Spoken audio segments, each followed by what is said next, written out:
So here are my gorgeous 1 by 6 by 8s. I bought 10 of these in total. I don't need that many. I always just buy extra. And I also got a 2 by 4. So let's see how much material I actually use and how much it ends up costing. So this is a sketch I made of my music corner. I'm gonna have the record player with the speakers and vinyl displayed, and then a bunch of storage. And these are my rough cut measurements. These two go together because I'm gonna have two boards next to each other. I'm trying to see which boards already meet the easiest, so it makes my life easier later. I'm not trying to force boards together since I'm not joining any of them. I don't have a joiner or anything like that. Oh, oh, this one looks good. Now to cut the material, I like to start off with rough cutting and then just cutting off one edge to get a clean edge. And now I can mark it and rough cut it to the size that I want. For rough cutting, I go about 1/2 inch longer than my final length. So this is the idea of the speaker shelves. 2 boards on the bottom, 2 boards on top. And this square brace is going to be what holds the shelves together and what attaches to the wall. In the shelf, I really want to frame the speakers, so they're going to go on each corner. Then I'm going to frame it with the boards all around it, so you can get a good visual of what I have in my head. For the square braces, I'm going to use a 2 by 4. Here I already rough cut them down to shorter lengths, so it's easier for me to cut at the table saw since I don't have an end feed table for it. So I did the same thing. I cleaned up one edge, and then now I'm cutting it to the measurement that I want, which initially was 1.5 by 1.5. I'm gonna do 1 by 1 rather than 1.5 by 1.5. It's just too big. It's too big.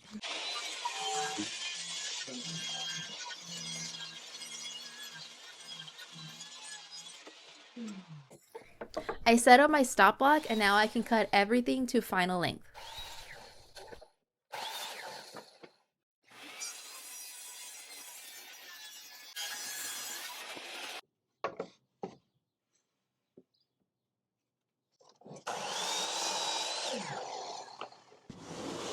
All the long shelves cut, the side pieces for them, another shelf. Then all of the square brackets. That one is one set, and 2 more sets. I was racking my brain doing all the numbers because they're all different sizes. Hopefully I didn't mess it up. Now I have a ton of sanding to do, so I'll just see you after that. So everything is sanded, but I realized that there is a few more cuts I have to do, especially for the vinyl section. Pretend this is the vinyl, the bottom board, the bottom shelf where the speakers are and the vinyl is going to be. So this is the front board of that. So I did have to draw, like this is where the speaker is going to be. And pretend this is where the brace is going to be. So it's going to take up this much. Now it needs to come down a little bit so that way the vinyl can fit, because the vinyl is much taller than the speaker. So here's where the speaker is going to go. Then here's the brace. So I just need to cut it here and it can come down a couple inches to make room for the vinyl. Now I'm gonna cut it on this side now. 2-inch pieces, 2 of them. I hope this doesn't seem confusing, but this is the part that I'm cutting out. This board's the bottom where the vinyl will rest on. Okay, I also realized something else. This space between where this shelf is gonna go in and meet this shelf, I only have like tops 5 inches. So I'm gonna go a little under to be safe, 4/7/8. That's how much space I have here for this shelf to meet with the other shelf. I need to like cut some stuff to make sure that I fit here. So I have more cutting to do. Great. These are the square braces, these pieces, which is gonna make one of these. So I wanna cut these down. Right now they're 1 by 1s. I'm gonna cut just the back one, meaning if this is against the wall, I'm just gonna cut this one board down to 3/4 of an inch thick so I get a little more room. And it does not have to be a 1x1 on the back at all. So that one, I can make it thinner. I'm gonna do that. But that also means I need to rip the board that's gonna be the shelf. So I'd have to just rip a couple boards, like 3 boards, and cut some of those braces down to be a little thinner. All these numbers are stressing me out. It took me so long. I hope this works. I hope it works. Please work. I hate ripping things that are less than an inch. Makes me uncomfortable, as it should. Please recommend to me a jig that you've made or you've seen that's really good at cutting thin strips at the table saw. I don't like doing this. So this is what I meant earlier when I said she indeed messed up. I didn't like really mess up, but there's things that I forgot to keep in mind. So I have to cut again after I already sanded everything. So that means I have to sand again. But it's okay. I'm figuring it out, designing on the fly. It's a part of woodworking. Since I ripped this board, now this is too big. So I need to cut these now. Ugh. So I got my LED strips. Now, I actually got 2 sets of them, and I realized that you can't cut them, so I'm gonna have to use the whole thing. And then I opted to get one that I could plug in because that's gonna be a lot of batteries, and I'm gonna have this shit lit up all the time, so I don't wanna go through a bunch of batteries all the time. So I got one really long one, so I only have 1 cord to deal with when plug-in. Now the thing is that these are pretty wide. Yeah, they're almost half an inch. They're almost half an inch wide, and they're like 1/8 thick. Now I don't want to put it under the shelving. I don't know. Because I want to have the wall lit up. Like in my head, the shelf is lit up in the back of the shelf, and it's all lit up, everything from behind. But I'm gonna have to run LEDs along the wall too, because that's the only way I could do it to get through all the shelving. I'm gonna do like some weird maze thing. So I'm thinking of the placement of this strip now. Oh man. So this is what I was thinking. I don't know if I'm gonna do it yet. So guess what? I have to cut some more.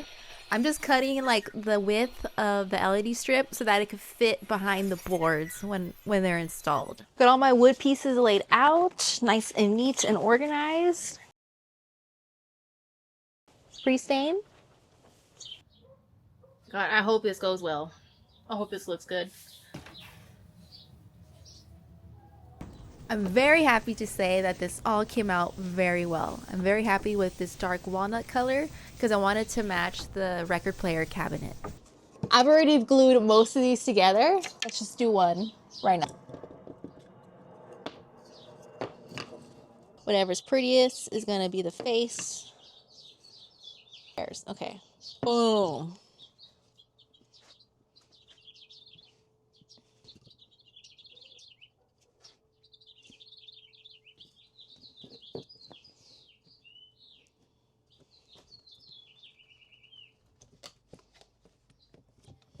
All right.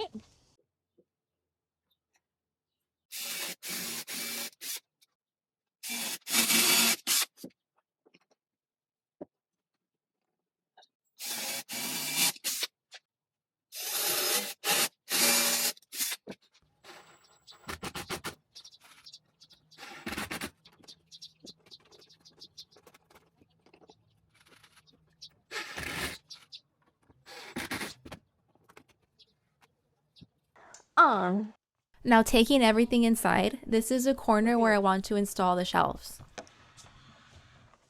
And I wonder why my back hurts. So I had to take down the shelf and like fill all the holes and paint here as well.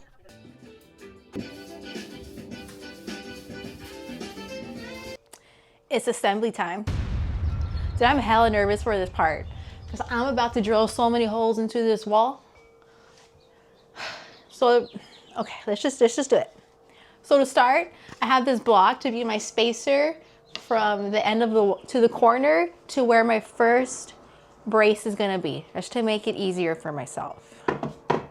Then I marked here the absolute lowest point where my shelf could be, and this is where my my brace should start.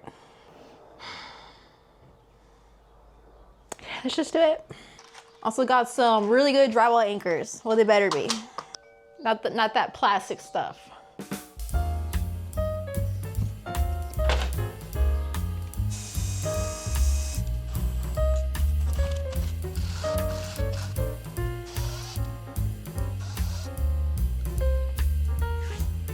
Two holes.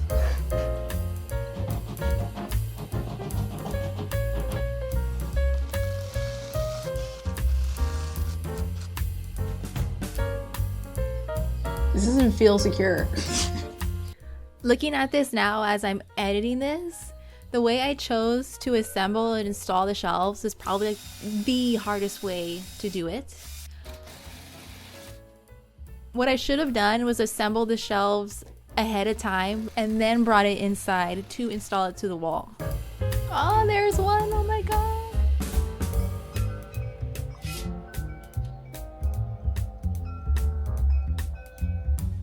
I don't know why. I installed it piece by piece on the wall, so it took a really long time, and keeping everything level all the time was really hard. Oh, finally. One layer is done. Like 8 more. Fuck. The sides are gonna go over like this. But I didn't think about how to joint these, and I don't want screws, countersink holes to be visible. So I'm gonna add pocket holes going this way and on these going this way. So I can go do these outside, and these ones I gotta be all freaky and do it in here.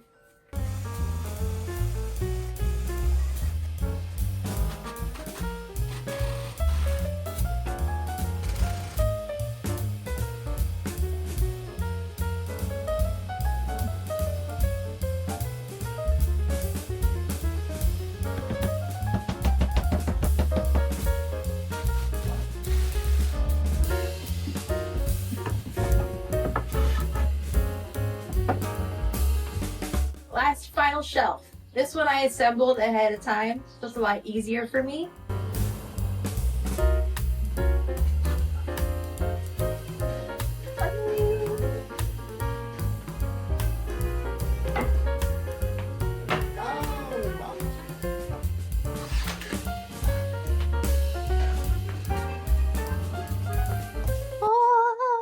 Oh, finally. Took me all afternoon and plus like an hour of my time right now to finish installing these shelves. Never doing that again in that way. What took so long was that I was aligning these squares, and then there isn't studs where I'm drilling 99% of the time. So I had to use a bunch of anchors and then like anchor the shit out of everything. And then I was designing on the fly because after I installed this one and it came out so beautiful, I love it. I was like, oh, this shelf right here, like I had in my drawing, just doesn't work no more. So seeing it in real life, I was like, oh, I have to change stuff now. So I ended up installing a shelf here that's bigger. So it's, you know, it's funky, goes from small, medium, large. And I added stuff on the side here, which wasn't part of my plan.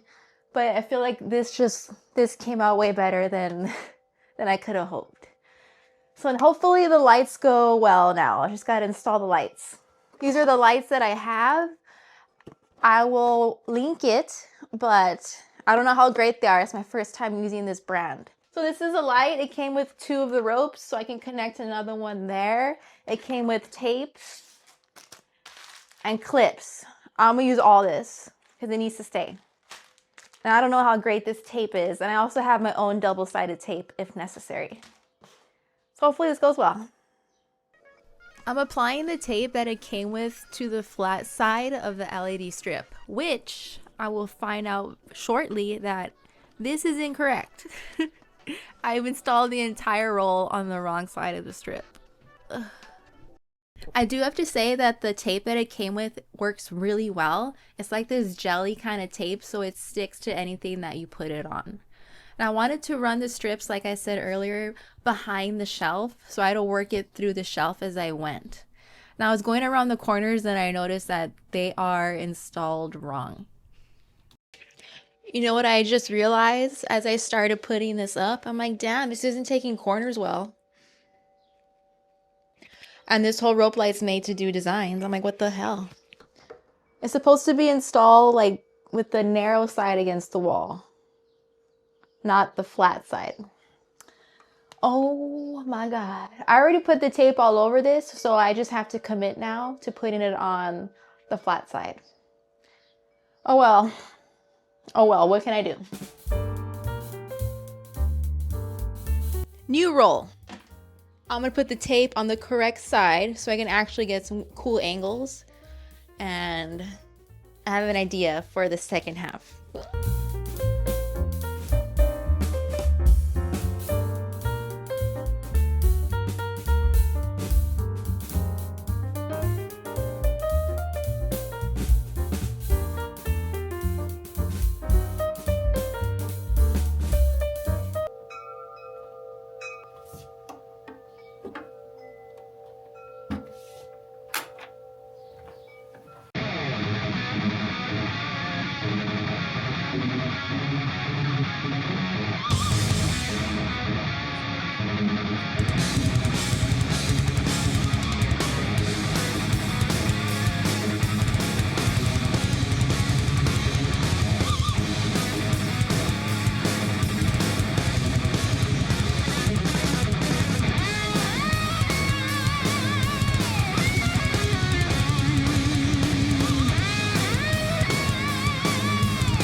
This came out so beautiful. I'm not gonna cry. And seeing it come out the way that it has makes me happy. And then getting to bump good music also makes me extremely happy. Oh, I love it so much. The lights were, I made a stupid mistake in the beginning, but it still turned out really cool. Maybe for the better. Let me show you how the lights look when it's dark. Oh, and I also added a light in there. So when you walk by it and it's dark, it turns on and you get to really see the vinyl in there. Oh my God, I love it so much.